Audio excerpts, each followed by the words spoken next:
नमस्कार दर्शक बंधु पाणीपाग अपडेट रे आपनको स्वागत। गाँठू सहर सबुठी वर्तमान शीतरे थरहर परिस्थिति वायुर प्रदूषण बढ़ीगला। लोके भावुंट केबे कमिब शीत किंतु शीत कमिबार ना धरुनी। एपटे आसुची पश्चिम झड़ राज्यर विभिन्न अंचल में वर्षा नहीं किसी मॉडल पूर्वानुमान कले। तेज आसतु आज अपडेट आलोचना करवा पाणीपाग खबर। तेज आप जिलार आज भिडियो देखुं आप कमेंट बॉक्स रे लिखंतु आप जिलार ना।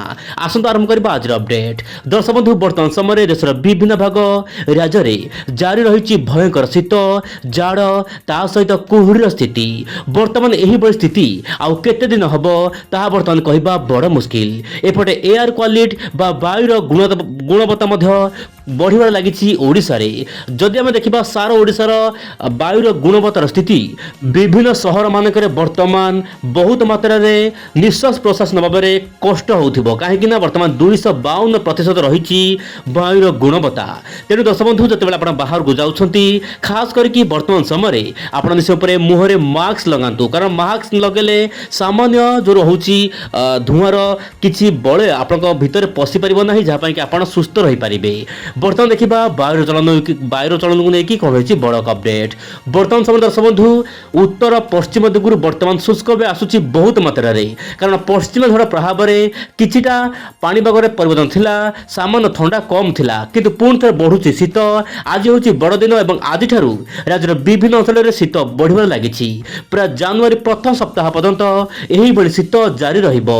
उत्तर पश्चिम पश्चिम पूर्व सबुठी तापमात्रा कमिबो।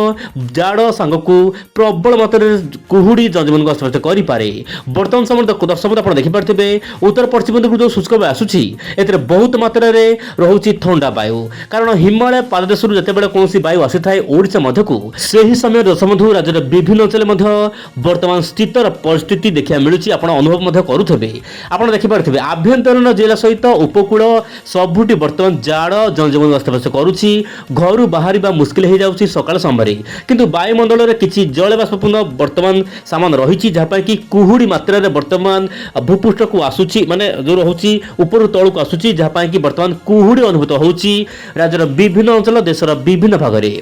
एबे देखिबा संक्षेप देशर विभिन्न भाग में पाणीपागर मिजाज। दर्शक बंधु वर्तमान समय राज्यर विभिन्न अंचल में शीत जेहेतु जारी रही वर्षा हबार कौन आशंका ना, किंतु वर्षा सत्वे वर्तमान समय कुहुड़ी थंडा वर्तमान ओडिशा को येलो अलर्ट रही। ओडिशा प्रबल शीत हो पारे। यह सहित पड़ोशी राज्य झारखंड में कोल्ड वेव स्थिति देखा मिल पारे, माने प्रबल शीत। यह सहित छत्तीसगढ़ में शीत जारी रहिबो। जाड़ पवन जनजीवन अस्तव्यस्त हो पारे। यह सहित बिहार को दर्शक बंधु वर्तमान कोल्ड वेव स्थिति देखा मिलूँ। प्रबल शीत जनजीवन अस्तव्यस्त करे। यह सहित वेस्ट बेंगल सिक्किम में प्रबल जाड़ हो पारे।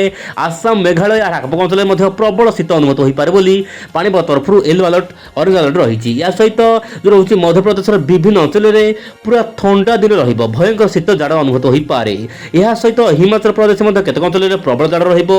उत्तराखंड में प्रबल जाड़ वर्तमान ऑरेंज अलर्ट रही।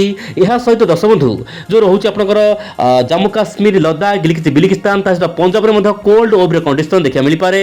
सहित हरियाणा में प्रबल मात्रा जाड़ अनुभूत हो पारे बोली ऑरेंज अलर्ट रही भारतीय पाणीपाग तरफ। जम्मू काश्मीर मुझे कहली जम्मू काश्मीर लद्दाख एवं जो रोचे श्रीनगर आखपाख अंचल में प्रबल जाड़ तुषारपात देखा मिल पारे।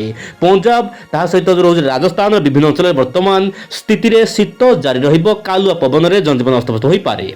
एपटे मॉडल माने आकलन करुछंती आगामी दिनर पाणीपाग को लेकिन किसी राज्य में वर्षा हो पारे। आप मोबाइल स्क्रीन देखंतु केउ राज्य में वर्षा हेबो तमिलनाडु रे। काहेकि ना दर्शक बंधु वर्तमान समय उत्तर पूर्व मौसम बायु तो दुर्बल रही, किंतु बंगोपसागर तल लाटिट्यूड रे गोटे लघुचाप सृष्टि हो पारे बोली GFS model ECM develop model आकलन करुछंती, जहाँकि आपण विभिन्न सोशल मीडिया में शुणिथिबे।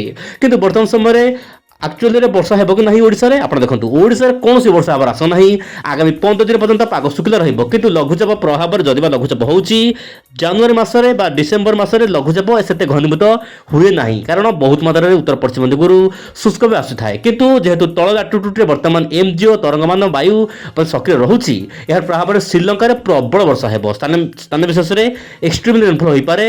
प्राय डिसेंबर जो रहुची आपनकर डिसेंबर 29 रु नेकी जनवरी 5 तारिख मध्य ଶ୍ରୀଲଙ୍କା ତା ସହିତ ଯେଉଁ ରହୁଛି ଆମର ତାମିଲନାଡୁ ଗୋଆ କେରଳ ଏହିସବୁ ରାଜସ୍ଥାନ ସ୍ଥାନରେ ପ୍ରବଳ ଅତି ପ୍ରବଳ ବର୍ଷା ରହିପାରେ। ପ୍ରତିଦିନ ପାଣିପାଗ ଖବର ପାଇଁ ଆପଣ ଦେଖନ୍ତୁ ୱିଣ୍ଡ ଓଡ଼ିଆ ଚ୍ୟାନେଲ ଏବଂ ଚ୍ୟାନେଲରେ ନୂଆ ଥିଲେ ଚ୍ୟାନେଲକୁ ଏବେ ହିଁ ସବସ୍କ୍ରାଇବ୍ କରନ୍ତୁ।